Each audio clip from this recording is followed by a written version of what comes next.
نحمده ونصلي على رسوله الكريم اما بعد فاعوذ باللہ من الشیطان الرجیم بسم اللہ الرحمن الرحیم۔ السلام علیکم۔ آسمانی دسترخوان۔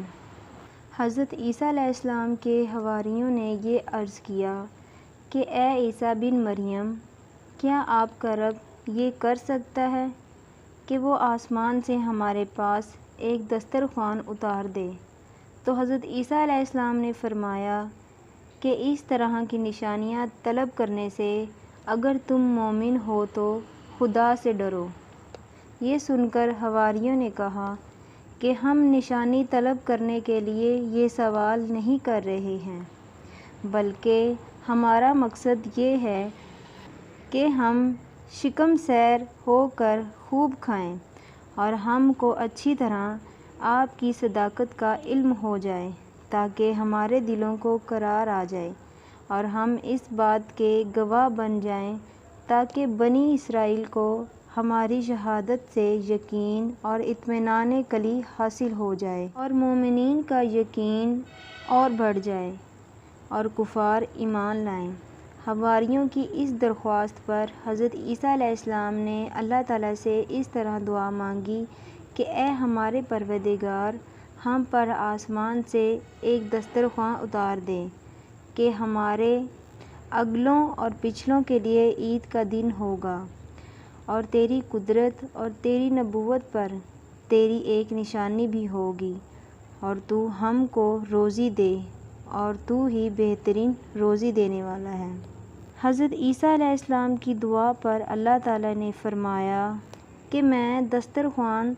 تو اتار دوں گا، لیکن اس کے بعد بنی اسرائیل میں سے جو کفر کرے گا میں اس کو ایسا عذاب دوں گا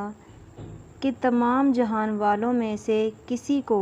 ایسا عذاب نہیں دوں گا۔ چنانچہ اللہ تعالیٰ کے حکم سے چند فرشتے ایک دسترخوان لے کر آسمان سے اترے جس میں 7 مچھلیاں اور 7 روٹیاں تھیں۔ حضرت ابن عباس رضی اللہ عنہ سے روایت ہے کہ فرشتے دسترخوان میں روٹی اور گوشت لے کر آسمان سے زمین پر نازل ہوئے، اور بعض روایتوں میں یہ بھی آیا ہے کہ تلی ہوئی ایک بہت بڑی مچھلی تھی جس میں کانٹا نہیں تھا اور اس میں سے روغن ٹپک رہا تھا، اور اس کے سر کے پاس نمک اور دم کے پاس سرکہ تھا، اور اس کے ارد گرد قسم قسم کی سبزیاں تھیں اور 5 روٹیاں تھیں، ایک روٹی کے اوپر روغن زیتون، دوسری پر شہد، تیسری پر گھی، چوتھی پر پنیر، 5ویں پر گوشت کی بوٹیاں تھیں۔ دسترخوان کے ان سامانوں کو دیکھ کر حضرت عیسیٰ علیہ السلام کے ایک حواری نے کہا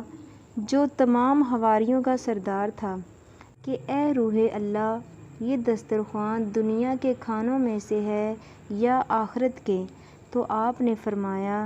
کہ یہ نہ تو دنیا کے کھانوں میں سے ہے اور نہ آخرت کے، بلکہ اللہ تعالیٰ نے اپنی قدرت کاملہ سے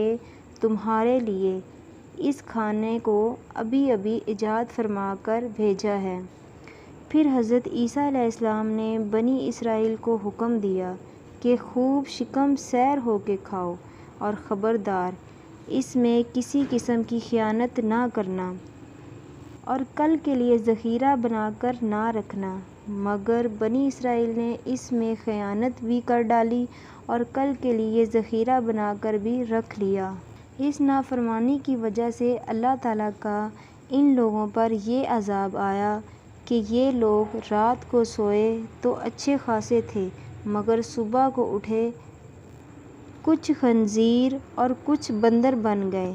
پھر حضرت عیسیٰ علیہ السلام نے ان لوگوں کی موت کے لیے دعا مانگی تو تیسرے دن یہ لوگ مر کر دنیا سے نیست و نابود ہو گئے، اور کسی کو یہ بھی نہیں معلوم ہوا کہ ان کی لاشوں کو زمین نگل گئی یا اللہ نے ان کو کیا کر دیا۔ اللہ تعالیٰ نے اس عجیب اور عظیم الشان واقعے کا تذکرہ قرآن مجید کی سورہ مائدہ میں فرمایا۔ اسی واقعے کی وجہ سے اس سورہ کا نام سورہ مائدہ رکھا گیا۔ مائدہ دسترخوان کو کہتے ہیں۔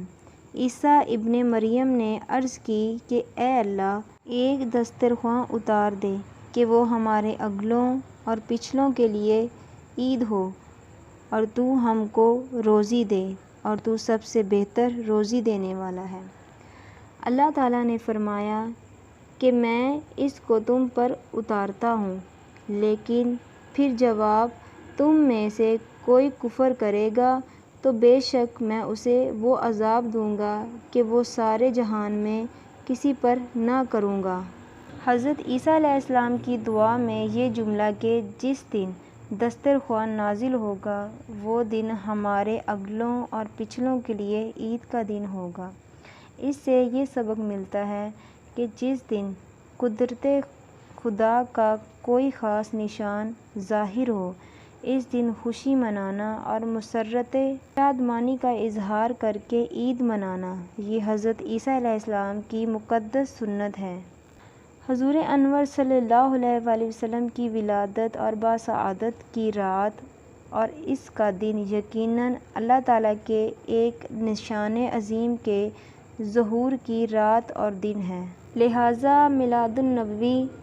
کی خوشی منانا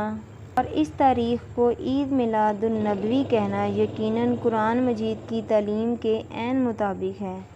خوشی منانا، گھروں اور محفلوں کی آرائش کرنا، اچھے اچھے پکوان پکانا،